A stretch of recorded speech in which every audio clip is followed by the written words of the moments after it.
Success comes from knowing that you did your best to become the best that you are capable of becoming. That is a quote by John Wooden.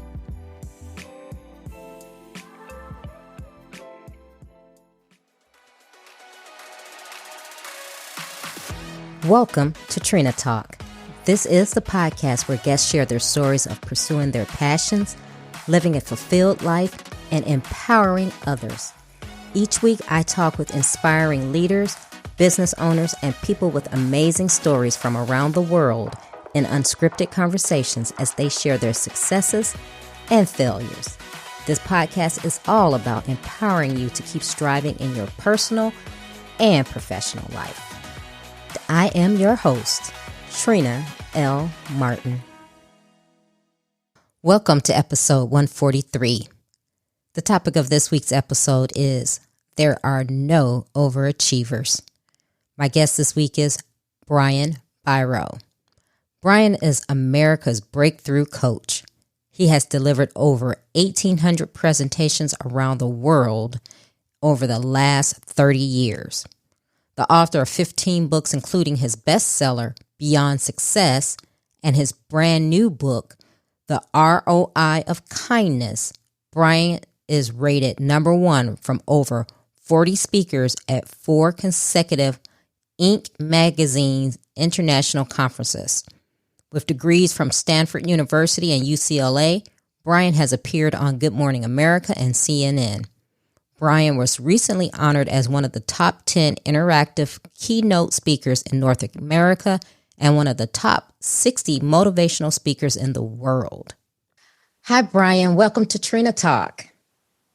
Well, thank you so much, Trina. It's a joy to see you. You know, it's a joy to see you, especially after, me being the tech person having technical difficulties. So it's always something. That was so nice of you to make me feel like I was technically astute enough to not be the one for once, So that was very kind. I understand now. You're just trying to make me feel good. No, it's kind of shameful on my part, but thank you for being so patient.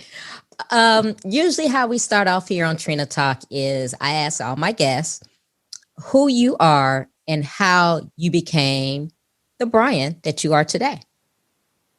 Well, that's very cool. I always like to keep my perspective, Trina. And so on all my emails, you may have seen it says Brian Biro, husband, father, grandfather, speaker, author. So that's at the top of the list. But I've been a professional speaker and an author for the last 30 years, had 3 really cool careers. I first was a U.S. swimming coach working with young athletes to rise to their potential. Then I'm probably the only person you ever met who went to graduate school to get a life instead of a job because I was overwhelmed with my swim team. It was great fun, but I had no life, and went in the corporate world, ended up having a good run in the corporate world, became a vice president of a large transportation company, then an international training company. And then for the last almost 31 years, I've been traveling around the world. I've had the joy of speaking to close to 1 million people and just love every second of it. And all connected by one thing. I love people. I believe that people have more in it. There's more in everyone than we think. There are no overachievers. So that's kind of my passion, is help people discover their choices, to control their controllables, and to live each day with a little more zest, a little more energy, a little more presence, a little more joy. I love that. And, because we have so much going on in the world, and I love positivity. That's like one of the reasons why I started this podcast, because I like talking to people as well. And I like the positivity aspect of it. But you call yourself the breakthrough coach. Now, before you go into telling us how that came about, you were a swim coach, then you went back to to the university to get away from real life. But what brought all of that on? What brought you to being the breakthrough coach? What made you leave, corporate America, swimming and all of that to do what you're doing today? Well, that's a really, really neat question. And I believe that we're here to break through. There's really one breakthrough, Trina. I mean, we'll get into why I'm actually called America's Breakthrough Coach, and it's a fun story actually, but ultimately we have one breakthrough. And in the last year and a half, as we've all gone through more uncertainty and than we've ever faced really before, it's become even more clear. We have a choice between fear and love and faith. And every time we choose the fear side, we know it. It weighs us down. It darkens our spirit. It makes we feel that all the reasons we can't, that we're not good enough. And every time we choose the love and faith side, we are 5 years old, like my grandson, who can just do anything, where anything's possible. And so ultimately, the breakthrough that I'm really reaching towards trying to help people discover that's already there is to break through from that fear base to that love and faith base. Because when you do that, you move life towards what you want instead of fearing what you don't want. And that is the ultimate breakthrough. Wow.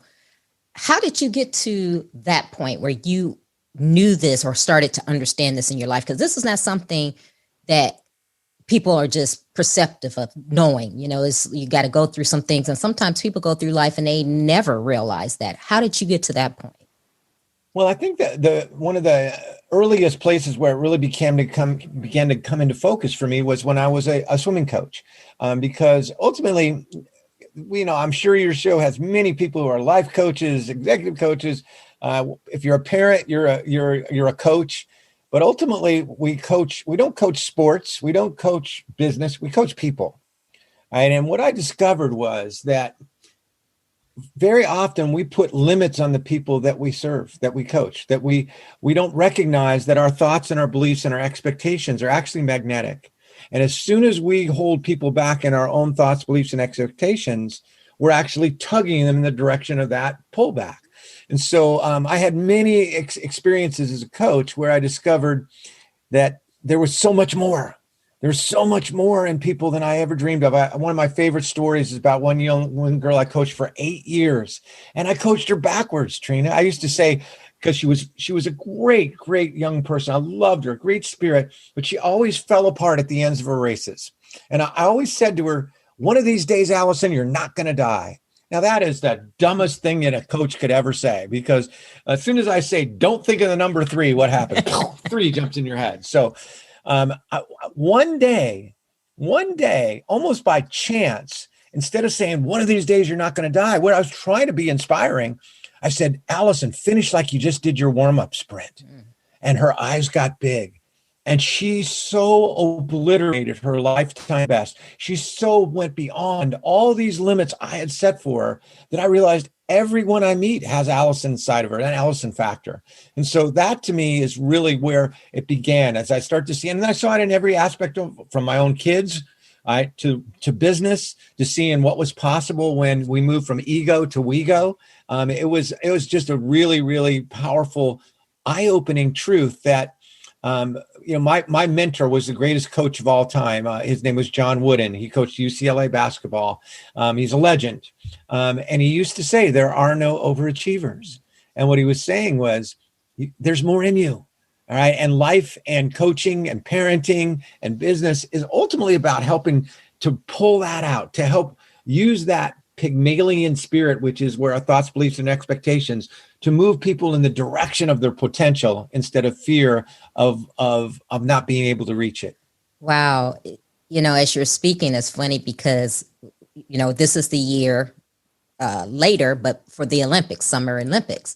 And I'm a big Olympic person. I love the swimming and gymnastics. So I was up late last night watching it. And it's amazing you say that, because I think I heard one of the commentators, I can't remember whether it was the gymnastics side or the swimming, but, someone had done their race and well, and they were like, oh, they're doing it just like they do, in warm up and practicing and everything. And I was thinking, okay, yeah, I guess if you think about it that way, instead of thinking, oh my God, this is the Olympics trials and this is the big stage. If you go out with the mentality of, I'm going to rock this just like I do in training, that gives you a whole different perspective. It truly does. And that's what training is about. Training is ultimately about training the spirit. I found when you get down to it, there's not a huge amount of difference unless it's Simone Biles. Now, Simone Biles is like a superhuman, yes, in my opinion. But on the Olympic level, there's a great American swimmer now named Katie Ledecky. She won many gold medals in previous Olympics. But she trains so incredibly hard that when she gets into the races, she has already done that race a trillion times. And so the nerves aren't so great. However, a little bit of nerves are great because they get you to that place where you absolutely want to be the best that you can be. And that's not just in sport, that's in anything that we do, that when on those rare moments when we really reach our potential, it's astonishing. I'll tell you a really quick story. It's about that really points out how that feeling is. When I left coaching, interestingly enough, I started running, and I did some marathons. One night I was running in Southern California. I was going to UCLA graduate school. I'm running down San Vicente Boulevard. It goes right down to the beach. And for whatever reason, I started to run as hard as I possibly could, to where I could not go even one tiny tick harder. Every ounce of my muscles, just giving everything. I could only hold it for about 200 meters. And when I finished, I burst into tears. Nobody was around. I wasn't doing this racing anybody. I was just reaching in, and it hit me that how seldom we actually go to our limit, how seldom we actually go to the best we can do in anything in any moment, and what an incredible feeling it is to be that way. And that's kind of why you probably love the Olympics too, is to see people work for years and years and years for that moment and try to reach in and put it all together. But we have the capacity to do that every day. We have the capacity to do that with our kids, to be the best mom, the best dad we've ever been, to be more understanding, to be kinder. We have that opportunity to learn new things every day. And one thing that I think that really shines in people who move towards their potential is humility, that they're humble. Because only those who are humble are lifelong learners. Only those who are humble would rather learn and from something they'd made a mistake on than have to look good and be right. And so I found that the higher level of people that I've worked with in any endeavor, whether in business or in sport, the greater the great ones are always humble, because they always know they could get better. Even Simone Biles knows she can get better next time. Oh, wow. That is, I mean, I love what you're saying. And it's funny because you were saying that it can apply to anything, your life. And you'll probably touch on this when I ask you how the Breakthrough Coach came about, but people in general, I think most people think I am playing full out. I am doing all I can do. Now, are you saying that you're not, or are we just in a place where we're like, doing what's comfortable? We're doing the routine, the rinse, wash, rinse, and repeat. What is it that we do as people? Well, I think that what we do is, I think it's easy to say I'm playing full out, but then ask yourself, is that really full out? Is there a little bit more that I have in me? Could I learn something new today? Could I get better? And I think that most people would, if they really got honest with themselves and say, well, there's nothing wrong with feeling good about what you're doing. In fact, that's great, but always have that sense of, hey, today I did more than I did yesterday. Maybe I can do more tomorrow. And focus on, I think what many people do, and the thing that holds them back from really reaching potential, is compare to others. Success is peace of mind. And that only comes from knowing you've given the best of what you're capable. So really it's about what you put in and focusing on the internal knowledge of, is this really all I've got? And I think that most people, if they really, really are honest with themselves, would say, I could maybe do a little better. I could maybe learn something new. I mean, it may take a while. I feel really good for where I am right now, but that's not necessarily my limit. Maybe it's my limit for this moment, but I have a new moment coming. We have this wonderful thing called today. That's, the greatest gift we're ever given. And today we have a chance to go to that next level. Love it. So tell us how the Breakthrough Coach came about, because you said there's a story to it. So tell us the story. Well, yeah, I really believe that when we hear, we forget. When we see, we remember. When we do, we understand. So as I said, I've been a professional speaker for 30 years, and I'm called America's Breakthrough Coach because of the 750,000 to 1 million people that I've had in my events over those 30 years. I have them break boards karate style at the end of the event. And it is Trina, it is the greatest combination individual and team experience you could have in an event. The individual part is, we use it as a metaphor. So they're real wooden boards, 1 inch thick, People have never been trained to do this. That's the fun of it. And they have to apply all the things that we've talked about in the presentation to actually break through. But I have them right on the board, something they want to break through. Procrastination, fear of failure. Maybe it's something to do with their nutrition or their health. Maybe it's something to do in a particular relationship. So the individual part of that breakthrough is related to the meaning, something they write on the board. So on the front of the board, they identify what the obstacle I'm ready to break through in my life is. On the back of the board, to complete that metaphor, I have them write down what's waiting for me when I have broken through. What am I going to do, be, feel, create, have in my life? Because never again is this going to hold me back. So I've had people just completely transform. They dealt with cancer. I've had people write the book they always wanted to write, but never got started. I've had people lose 150 pounds. I've had people just transform and forgive somebody they never thought they would forgive. And suddenly they realized not forgiving them was kind of like drinking a glass of poison, expecting them to die. So the individual part of the breakthrough first is about that meaning. There's another aspect to the individual breakthrough, though, and that is if I had an event with 500 people, we would start with 50 circles of 10 people each in circles, breaking the boards, one person holding for 10 people. So if Trina, you were in a circle, all those other people, those 10 people around you are going, Trina, Trina, Trina, music blasting, energy flying. Some people have never been cheered for in their life.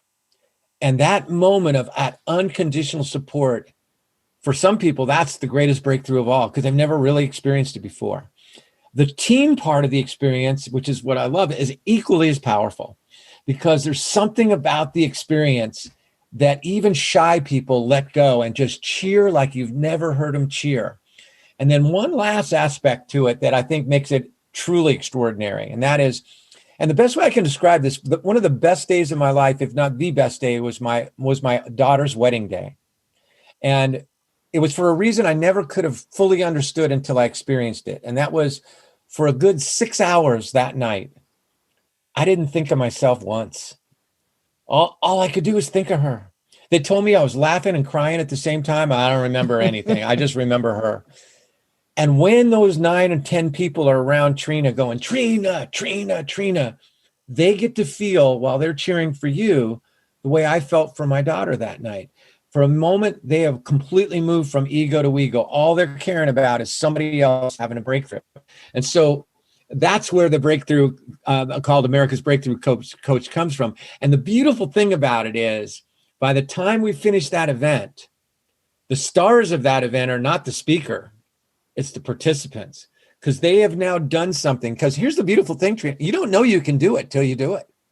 All right. And sometimes people think, well, what about the big, strong guy? I had a guy in my seminar. I'll never forget him. This was 29 years ago. His name was Robert McGee. He was a bodybuilder. His biceps were bigger than my body. He was like 6'4", 240 pounds of pure muscle. Well, when I held the board for him to break through, he was terrified. And everybody was thinking, well, what's he? Maybe he's afraid he's going to break Brian. All right. Well, the key to breakthroughs is to focus on what you want, not what you don't want. In other words, it's to focus beyond the board.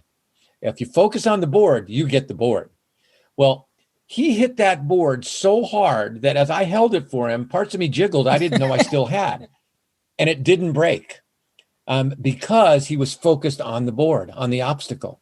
So I simply said to him, Robert, just reach through the board and hold your eyes on my eyes, not the board. And he just literally straightened his arm out, went through like it was like a piece of paper. But at the end of that event, this bodybuilder said to the team, I was terrified of breaking the board. And everybody had the same window of opportunity. Why? What were you scared about? And he said, I wasn't afraid of hurting myself. He said, I was afraid of being the bodybuilder who didn't break this board. I was afraid of being embarrassed. And that moment, everybody else in that room had a wake-up call because we always think everybody else has got it figured out. But we all have our breakthroughs. And so that's what I love about it. It's very individual and team and the combination. And Trina, I've done it more than 1,800 events over the last 30 years, and I can't wait to do it again. I wish I could do it for you right now over the computer, but we'd break our computers and people would be upset. Yeah, we won't have to do that. Wow. So what made you incorporate that into your speaking, workshops, what have you. What made you do that?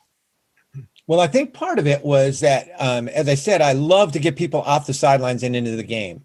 And my experience of presentations was kind of like the same experience of going to the movies. You go to the movie, you sit, you're a spectator, all right? You're an observer. If it's a great movie, you get into it. That's great. If it's a great speaker, you'll get into it. But you're not actually living it. You're not actually applying what you've learned. So I think part of it was my background at being an athletic coach, was you're not gonna be a champion unless you jump in the pool. You got to swim. And so I started doing, when I first began experimenting with teaching seminars and speaking, I took some ropes courses, which really are very participative, and I really enjoyed those. I love stories. And so when I found this board breaking, it was done in a quite different way. It didn't bring in the team element, and it really didn't emphasize the metaphor of breakthrough. But the activity still had that power of, I didn't know I could do it. In fact, I was scared of doing it. And so I kind of put my spin on it by bringing in those other elements, but it was really about getting people off the sidelines and into the game. Really engaging fully is the best way to learn, because it stays with you forever. So, and it's fun.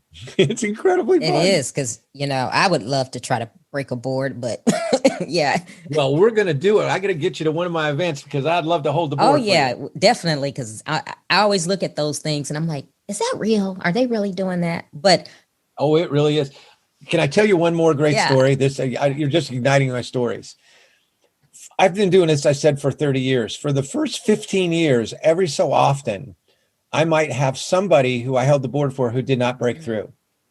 And maybe, I've had some people break boards who you would be stunned, just be on a physical basis, because they were either, very, very, very, very small or fragile or whatever. And you think, wow, I don't know that they could do that. Well, one event that I did about 15 years ago, there was a young man in the event. It was a small group. It was only about 40 people. And he was about 25 years old, but he had been in an auto accident and had a severed spine. He was paralyzed from his waist down. He was in a wheelchair. His right hand was curled up like this. But I saw in his eyes that he wanted to break through. And so I asked him, and he did. And I got down on my knees and held the board for him. And all of a sudden, I had an epiphany. And the epiphany was, maybe those people who haven't broken the boards for 15 years wasn't because of them. It was because of me. It was because I didn't believe in them enough. I didn't hold the possibility that they could do more than I thought they could. And for whatever reason, it was maybe this young man's spirit, his eyes, his whatever. Suddenly that just shook loose inside of me, that I was going to believe in him no matter what, completely, no doubt, not the slightest chance of uncertainty. And with 40 people around him, he was the last guy that day. Everybody else had broken through. This young man who had not straightened his arm since the accident, his hand opened up, his fingers came out, he went through the board from his wheelchair. His father was standing behind him, literally burst into tears and fell on the ground, so stunned.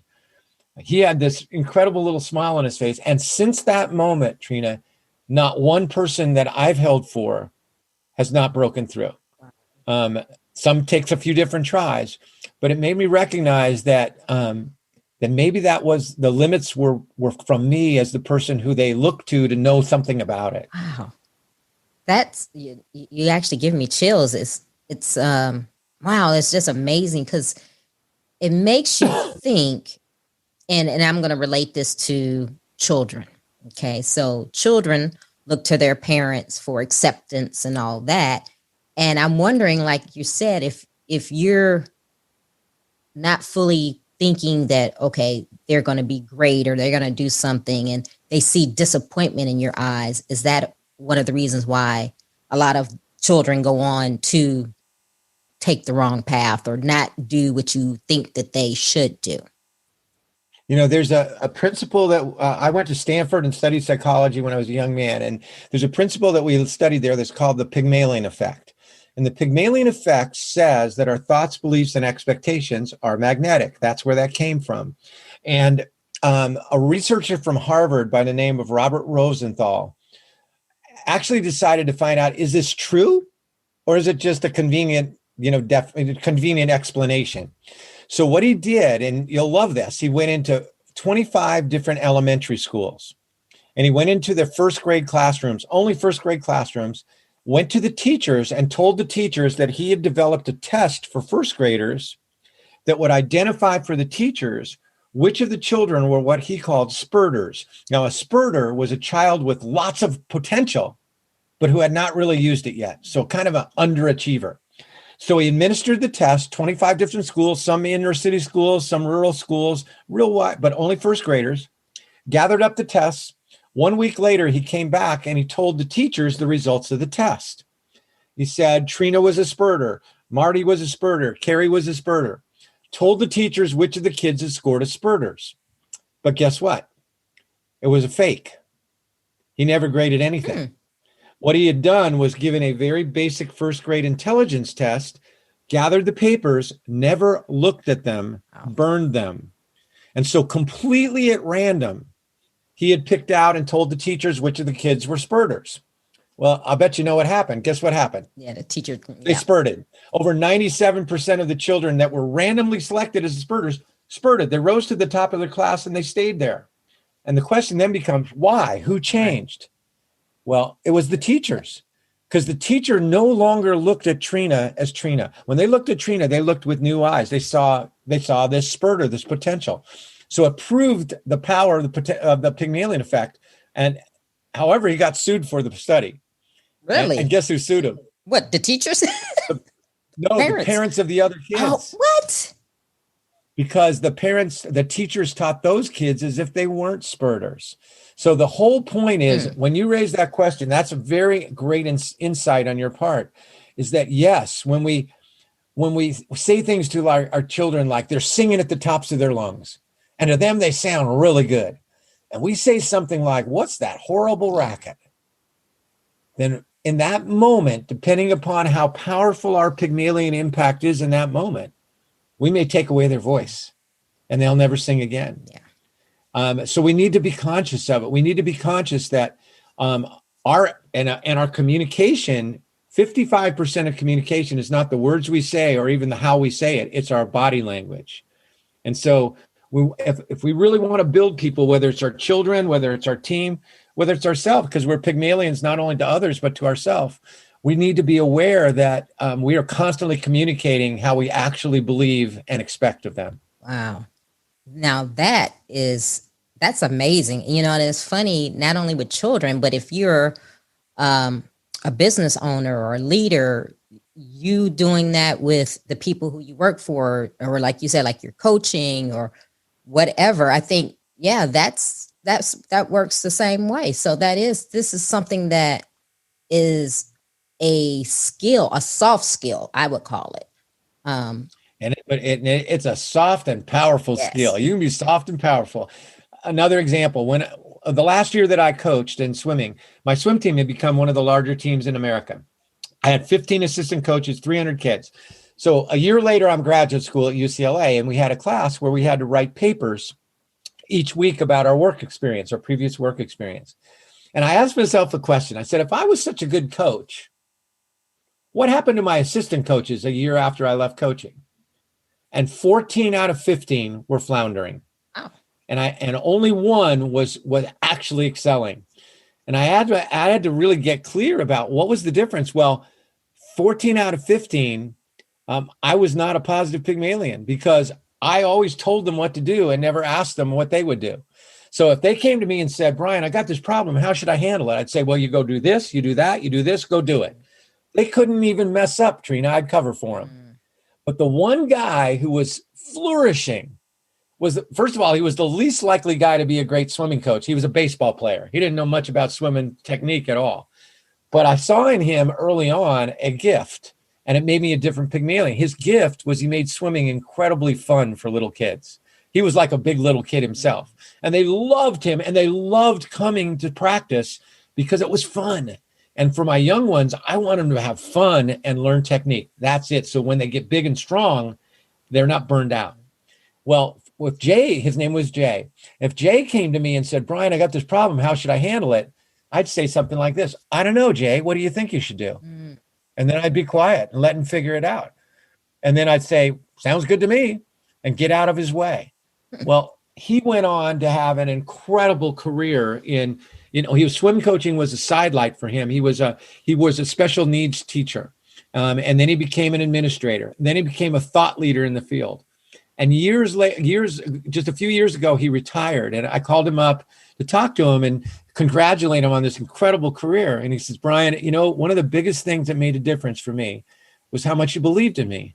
And I said, I did believe in you, Jay, but how did you know? And he said, you always asked me what I thought, and then you let me do it, even if you thought there was something different. So that's being a Pygmalion, is to ask more than tell, to not solve other people's problems, to let them carry the ball, even if you can look after them, you can make sure things are going to be okay, but you're sending a message that I value you, I believe in you, I trust you. And and our job as leaders is to help people know they're important. Wow. That's our job. I love that. I love that. Ask more than you tell. Love it. So, hey, we got 2 ears, 1 mouth. That's a good idea. That's a good clue right there, right? Exactly. Listen. Wow. So I'm going to talk about your books. You've written, 15 books? Yes. Now, okay, coach, speaker, swim coach, I get. How did you fall into being an author? And 15 books, what have you written about? Well, I write about the same things that I speak about, but I always had a dream of writing a book. I like to write. I feel like it's my best form of communication because there's joy and spontaneity like doing this right now. But sometimes when you write, you get to say things exactly the way you want it to come out. It may take a day to write a sentence, but at the end of that day, you have this feeling of, wow, that was pretty good. I feel really good about what I wrote. So I always wanted to write a book. My first book was called Beyond Success. And it was early on in my speaking career. The foreword was written by the man I spoke about before, the greatest coach of all time, John Wooden. He was an even better person than he was a coach. And what I needed to write, the way I write, is to have a vision of the big picture. And then I fill it in. So I need to know where I'm going. It's kind of like a GPS. A GPS only works if you have the destination on it. And so that's the way I write. And, I feel like, because I love to write, and I feel like I feel like stories, real life stories, are the most powerful mechanism to teach. In fact, a study by Forbes 5 years ago asked this question. It says, when we receive a learning point or a concept or a moral or a message via just information or data versus when we receive it via a story, what's the difference? And the study came out that stories are 22 times more powerful than just the information. 22 times. That is a big number. And so I've always loved to tell stories because I feel like they connect us. A good story, after a while, isn't my story anymore. It's your story. I may be talking about somebody that I coached, and you're seeing your kids. You're seeing somebody you work with. And so therefore, you really own that idea. You own that breakthrough. And so for me, writing was connecting these stories as a way to bring out these things I have so much passion about. And Beyond Success, John Wooden, in fact, I don't know if people can see it, but behind me is a pyramid. Mm-hmm. And John Wooden's foundation for the way he coached was something called the Pyramid of Success. Again, he coached people more than basketball, even though it was the greatest of all time. And so that structure, that pyramid, gave me a perfect structure to write my first book. Wow. Now, what does the pyramid represent or stand for? Does it have like a certain meaning besides just the structure? Each one of the blocks of the pyramid represents a quality or a characteristic that he believed put in total will lead you towards being the best of which you're capable. So on the base, the foundational stones of the pyramid are industriousness and enthusiasm. They're the foundational stones on the outside. That industrious means about that work ethic. Enthusiasm is about that joy in doing the work. It says, if you have enthusiasm but no work ethic, then you just kind of float around. If you have industriousness but no enthusiasm, work becomes onerous and becomes a job instead of a joy. So each one of those, and the concept is they're interconnected. In other words, if you pull out the middle stone of a pyramid, the pyramid collapses. So they connect to each other. And the goal on the top was what he called competitive greatness. But it's important to understand, John Wooden wasn't about beating people. His idea of competition was internal. And so when he talked about competitive greatness, it was being the best of which you're capable of, being your best when your best is called for. In fact, here's something that'll blow you away. Anybody who's that in sports, the greatest coach of all time, 27 years coaching UCLA, 10 national championships. He never said the words winning or losing to his players. He never said the words. Now, did he want to win? Oh, yeah. But what he wanted was for each person that he coached, each member of the team, to focus on controlling their controllables, their effort, their energy, their attitude, their team focus. And he wink at you and say, if you do that, you're going to be doing about as well as you're capable of. Wow. Oh, that's pretty profound. He was pretty darn profound. He was an amazing guy. Yeah, because you think we lost him 11 years ago at the age of 99 and a half. Wow. He almost lived to be 100. Wow. Because I'm thinking I've heard the name before. Oh, yeah. John Wooden was earlier this, I think probably about 2005, there was a poll done saying who are the greatest coaches of all time. Vince Lombardi, the great football coach, was number 2. John Wooden, the great UCLA basketball coach, was number 1. Wow. 99. Yeah, that's pretty profound because you think about what he said. Like you said, he never said the word winning or losing, but regardless of what happened, his players probably thought, okay, we did the best that we could. That's right. He really focused on people. He focused on understanding. He developed the pyramid because he saw too much comparison. He saw kids who should feel awesome. He was also an English teacher when he started out. Kids who should feel awesome about a paper, they get a B+ and they feel crushed when they should feel great because somebody's telling them that's not good enough for you, even though for them it might have been an incredible performance. So that's when he really zeroed in onto that unique focus. And it's no coincidence that he ultimately had greater results than anybody else because he didn't focus on the results. He focused on what he put in to get to the results. And that is a magical formula. Wow. What's the pyramid called again? Is there a name for it? The Pyramid of Success. Okay. And the book that I wrote is called Beyond Success. And it uses each block of the pyramid as the structure. It's not a book about John Wooden. It has a lot of John Wooden wisdom in it, but it gave me a great foundational structure to build my book upon. I like that. I like that concept. I'm gonna have to, look that up and maybe get a printout so I can look at that in my office because I like that concept of That's awesome. That's awesome. Love it. Yes, love it. Well, you know what, Brian, I'm enjoying this conversation. I know the listeners are as well, but we're going to get into our questions. I love it. And people are always afraid of my questions. And I'm like, no, it's okay. It's I'm not afraid. I'm intrigued. You present it in such a way that you don't give a clue what they're going to be. So there's a little bit of that that pre-event angst going, boy, I hope there's nothing that I'm going to mess up here. I love it. That's my whole intention. But believe it's not like stump the chump and it's not to embarrass you. So I'm not that show where it's like the Inquirer, so it's good. All right, ready? I'm ready. Okay. Who or what motivates you? My family motivates me most of all. I believe that's what children are brought into this world for, to make us better, to make us try to be better. And so every time I speak, I bring a photo of my family with me. And right before I go on stage, I spend time with each of them. And something magical happens. It changes me.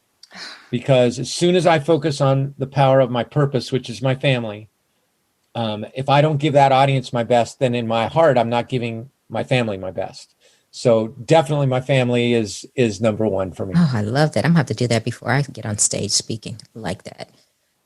What demotivates you? Ooh, that's a tough one. I think what demotivates me is lack of kindness. My most recent book is called The ROI of Kindness. And it's a book about, because in my lifetime, Trina, and I've been around a long time, I've never seen such a lack of kindness in our world. And I feel like it's more needed than it's ever been. We can disagree without being disagreeable. And so to me, what's demotivating is to see this incredible separation that we've seen, especially in the last 5 years. See this incredible name calling and not understanding that everyone is worthy of respect, that everyone is worthy of admiration, that every person has their story. And so I wouldn't say it demotivates me, it disappoints me. In some ways it turns back into motivation because I want to do something about it. But seeing that separation and unkindness is something I really want to see a change in this world. So true. When was a time that something was said or done to hurt you, but it worked out for your good? Wow. Well, this is a little bit of a cop-out on this question because it really wasn't said to hurt me. It was straight and it was honest. And it was when I was in the 9th grade, my high school counselor, Mr. Anderson, he was the coolest guy. He brought me into his office one day, set me in a chair, stood over me, and he was always fun, but he was really serious this day. He said, first thing he said was, Brian, a student like you comes along only once every 10 or 15 years. Now, when he said it, Trina, it's real likely he meant it bad more than he meant it good. Because all I cared about was being the class clown. I was a kid who would just sit back waiting to say something that would get a rise out of the class. I wasn't trying my best. I was afraid. But the next words he said were those words, the words that you kind of brought into the question. And he said, Brian, there's something special in you. Stop wasting it. He said, every day is a gift, but only you decide if you open it. He said, son, you haven't opened one. Yeah, stop wasting your days. Pour your heart in. Trust yourself to give your best. Stop being worried about what everybody else thinks about. And Trina, I will tell you this. Had Mr. Anderson not said that to me those years ago, I wouldn't be on this podcast with you today because his words struck so deep. They hurt a little bit at the time, and then they opened my eyes to he was telling me the truth.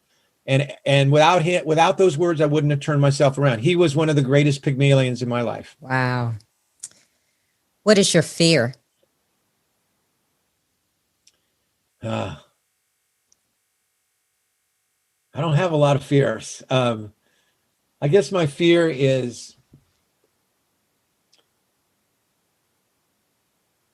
not being a good enough dad, being good enough husband, being a good enough grandfather. But I don't really have a lot of fear about that because I know I really do. As soon as I go there, I realize that's about what's good enough. If I'm doing the best of which I'm capable, that's what I've got. Okay. Is there a time when you wish you had done something that you didn't? Yes. Another one of my books is called It's Time for Joy, How to Become the Happiest Person You Know. And the first chapter is called Diana's Dream. And it was about when I was a young man, I was going to college. In the summers, I put myself through school by teaching and coaching swimming. And there was a mother of some of the kids that I taught who kind of took me under her wing. She let me teach swimming in her backyard pool. She was just a great soul. And I never told her how grateful I am to her. And she passed away from cancer before I had a chance to say those words. And so it made me come up with the most important words I've ever written or ever said. And it's a simple statement. It's so powerful and important to me because I didn't say it when I had the chance that I want to make sure everybody hears this. And that is that the love we fail to share is the only pain we live with. And if we don't get this right, if we don't seize this moment, then the love we fail to share may become the only pain we leave with. And that's too late. And so one of the things that I really feel strongly to teach is the only thing we have for sure is now. And so seize that moment, seize that now. If there's somebody in your life you haven't told how much they mean to you, do it now. If there's people in your life who you haven't forgiven, forgive them now. If there's people you've been blaming, stop blaming them now, because blame doesn't work. It's about the past. Put blame in the context of time. Is blame about the past, the present, the future? It's always about the past. So whenever you're in blame, where are you? You're in the past. So get out of the past, get into the now, be fully present. And if you do that, when you recognize the love you fail to share is the only pain you live with, you have a chance to live pain-free. Wow. Wow, that was really good. That's probably the best answer I've ever gotten. Is there a time when you wish you had not done something? Yes. Again, with my children, when my oldest daughter, Kelsey, who is an angel, she works with me now. She's a wonderful mom now, and she's just a great soul. And when she was a little girl, she was just a precious little girl. And I remember one night I was helping her with her math, and she wasn't getting it. And she wasn't getting it, not because she wasn't smart enough. She was not getting it because I was too impatient. And then finally she burst into tears. And I just so regretted that moment, because that was the same thing as what we talked about before, of saying to somebody who's singing and loving their singing and saying, what's that horrible racket? I did that to my own daughter because of my impatience. I apologized profusely. I told her how bright she was. I tried to learn from that and grow from it, but I will never get rid of the fact that I did it, and I wish I hadn't. Wow. What is your definition of success? Oh boy, that's an easy one, because it parallels John Wooden. Success to me is peace of mind, and it comes from knowing one thing, and knowing that you've given the best of which you're capable. So if you have to look at the scoreboard, if you have to look at your title or position, if you have to look at comparing yourself, that's not success. But look on the inside, and it's that feeling of knowing, in this moment, I gave all that I could, and I feel good about it. And tomorrow, I can't wait to try again. How do you recharge? Well, for me, part of it is exercise. I found this a lot when, as a writer, you would go into these periods where nothing was coming out. I'd spend a whole day and not one word. In fact, negative words. I'd erase 4 lines. And at first, I sort of felt angst about it. And then I recognized it was percolator time. Stuff was brewing and moving that were taking me to places I'd never really crystallized before. So one of the things that really helped me do that was running. And now I walk because my knees kind of finally went out on me a little bit, but that's one thing that does it. Nature really recharges me. Being quiet in nature, being out I'm a very early morning person, so sunrises recharge me. Being around my grandchildren totally recharges me. So those are the things, but I think it's really important for everyone to find out what it is, whether it's prayer, whether it's meditation, whether it's nature, whether it's exercise, and to make that a part of your day, to be present with you, because that's the time when you connect with spirit, connect with God. Ooh, what are you awesome at? I make a really good Caesar salad. I'll tell you that right now. What am I awesome at? I'm awesome at loving my family. Yeah, I could tell you're a great family man. I can tell that. What legacy do you want to leave? That's a really neat question. Not all that long ago, a relative of mine passed away, and I realized that every person I talked to at her service had one word to describe her. In fact, if I had said to everyone in that service who knew her, how would you describe her? They would have said the word kind. She lived a simple life. Didn't live what some people would say a big life, but she lived a kind life. She was always looking out to try to make whoever she came in contact with have a little bit better day.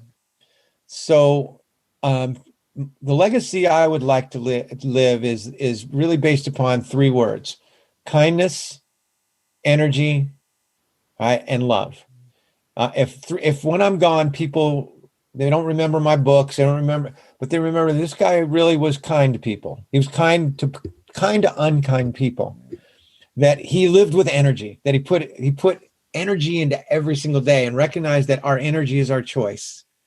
All right, and that he truly, truly sought to love others. Then I lived a great life. That I've lived as much as I could possibly hope for, and that legacy. It may not last that long, but while it was here, it was the right legacy. You've already done this, but I'm going to ask anyway. Give the listeners one motivational takeaway. Okay, I'll give one a little more crystallized. If you want to live your life with great joy, there is a secret behind all secrets, and that is be fully present. Being fully present means when you're with somebody, 100% of your mind, body, and spirit is with the person you're with where they are now. That's one of the great things about you, Trina. When you do your show, you're fully present. You take in, you really listen. And you listen before you formulate what you're going to say next. You just take it in. But every time we're fully present, we say to that person beyond words, you are important. You matter. You count. And being fully present helps people around you to know that they're significant. And whenever you seek to enrich another person's experience, you can't help but enrich your own. And so that would be my greatest motivational tip. And being fully present is not a technique, it's a choice. So here's what I would encourage you to do. For the next 30 days, pick out one person in your life who you commit to be more fully present with. It doesn't mean you have to spend more time with them. You may have less time. But when you're with them, put the cell phone down. If you're at home, shut off the television. Do that thing we talked about before, ask more than tell. And then do what you do so beautifully. Listen before you formulate what you're going to say. And you watch. After 3 days, Trina, that person's going to look at you different. They're going to go, you've been working out. You are looking good. All right. And it'll start that positive spiral of being more fully present. That's what you do to really, really be a leader, is to be fully present. Wow. Okay, Brian, how can the listeners connect with you? If you have a new book coming out, where are you speaking next? Give us the lowdown on what you got coming up. Well, great. Thank you. Most all of my events are not public events. They're for organizations. So that part, you'd have to be in the organization and now we're starting to see live events come back. But the best way to reach me and see all my books, I have a store on the site, is just go to my website. It's brianbiro.com. The newest book is called The ROI of Kindness, the return on investment of kindness. And it proves that kindness is not only cool, but it works. It works in business. It is the antithesis of weak or soft. It is absolutely something that can transform your business, your customer loyalty, your team synergy. So www.brianbiro.com. And I love to hear from people. I always will get back to people within 24 hours. It shows you how you can reach out to me to come out to speak for your organization. And as I said, my books are there as well. Great. Well, Brian, I thank you for the engaging conversation. I loved it. Thank you for taking time out of your busy day to be on Trina Talk. I really enjoyed it, and I know the listeners have as well. Well, you are truly elegant. You have an elegant way of communicating. You're an incredible listener. You're doing great things for people out there to rise to their potential. And I thank you so much for the woo, which is called the window of opportunity. Ooh, yeah. If you like Trina Talk podcast, please don't forget to go out to iTunes and rate it 5 stars and leave a review. Also, who else in your life do you know that needs some motivation and inspiration in their lives? Don't forget to share Trina Talk with them. I hope you have a great week. And remember, if you change your mindset, you can change your life. Keep striving, because success is a journey, not a destination.